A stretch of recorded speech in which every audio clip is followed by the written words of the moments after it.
Hi, my name is Anna Orden, and today I will be talking to you about windmills.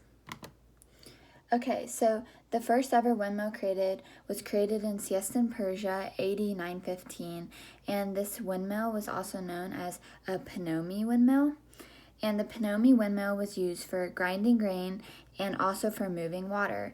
And here's a picture of what the Pinomi windmill looked like when they found it in Siestan, Persia, and this is how it was constructed. And so the Pinomi windmill was the first technology where humans were not the ones who were generating the power, but they used this type of technology through the wheels to generate it. And this Pinomi windmill later on also performed tasks in agriculture and industrial jobs. Okay, so the history of the earliest windmills.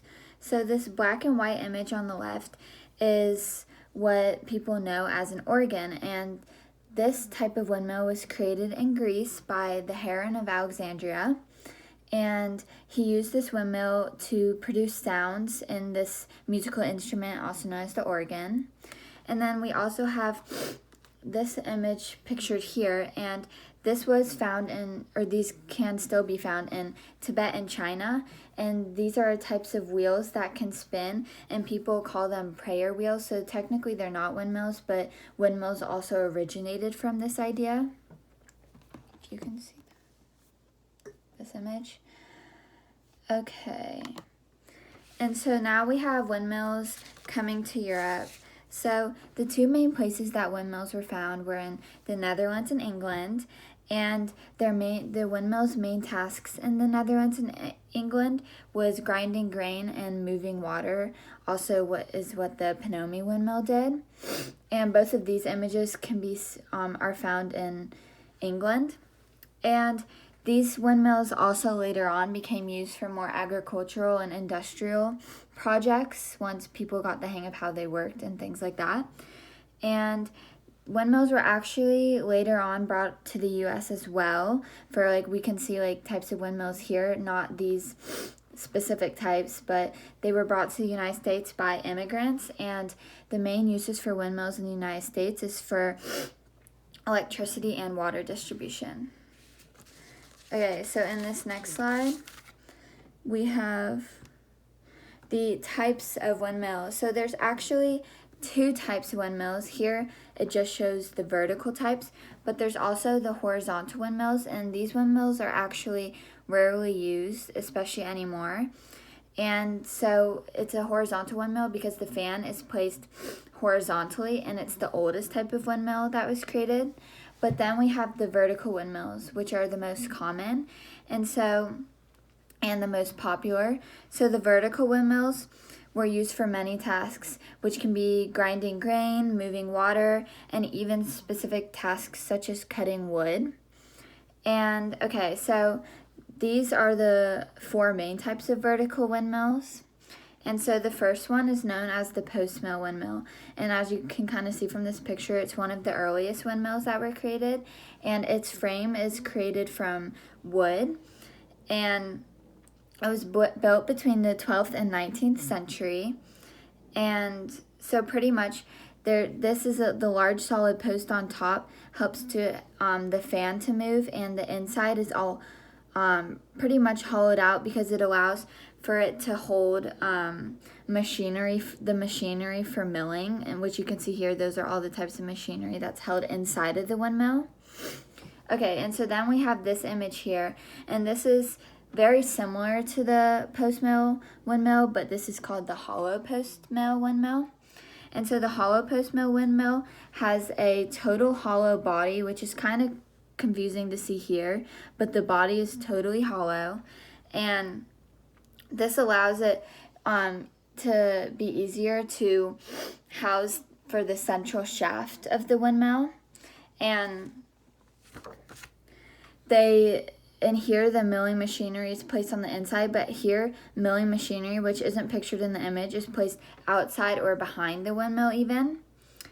And so now we have this one, which is called the tower mill windmill, And so this is pretty much the sturdiest windmill that there is, for the bottom is created from masonry and it's very tall, which can be seen here. It has a whole structure at the bottom of the actual windmill.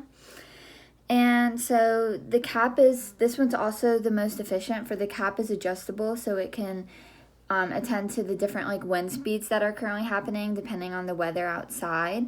So this one, people can adjust if the wind is a lot more strong, they can adjust it so it's tighter to help the sails move faster.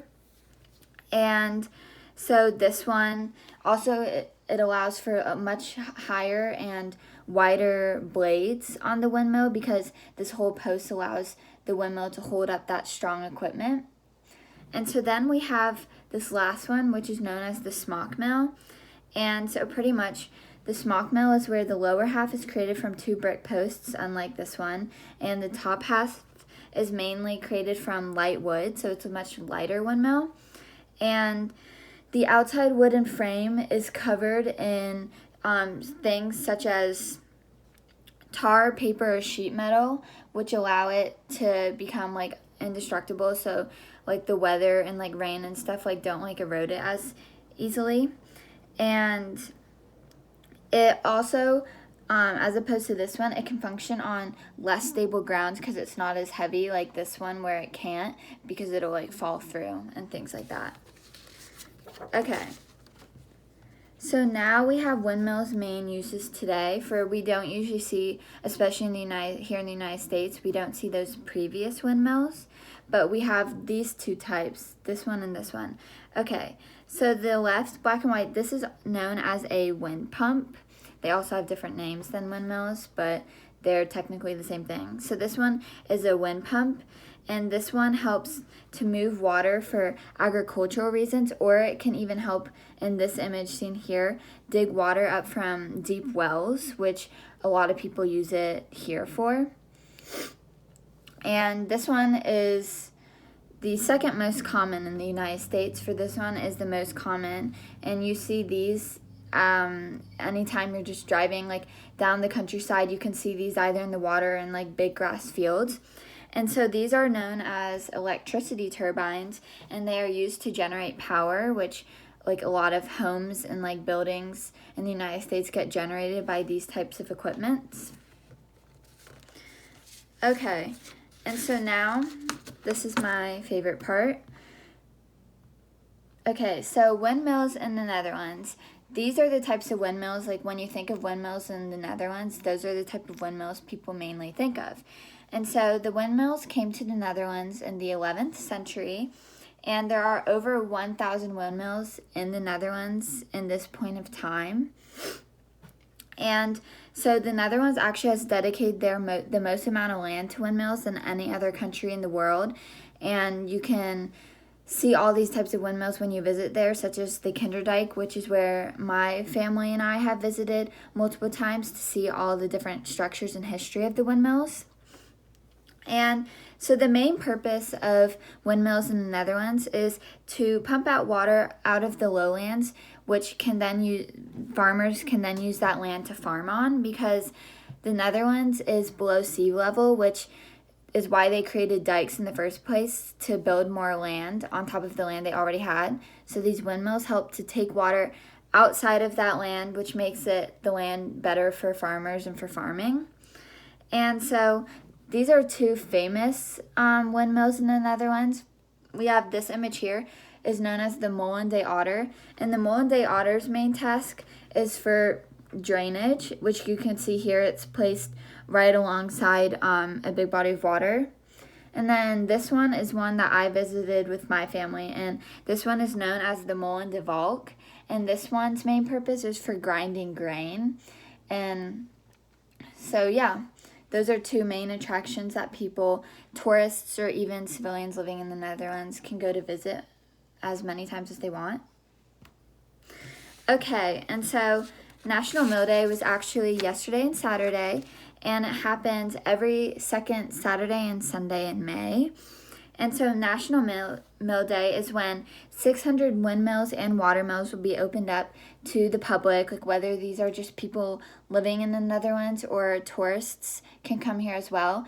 And 600 different windmills and watermills will be opened up, allowing people to come in and like see how people used to live inside of these windmills. And many of them are no longer in use anymore today, so they are usually closed off to the public every day of the year, except for on National Mill Day is when people can really come to see these historic sites.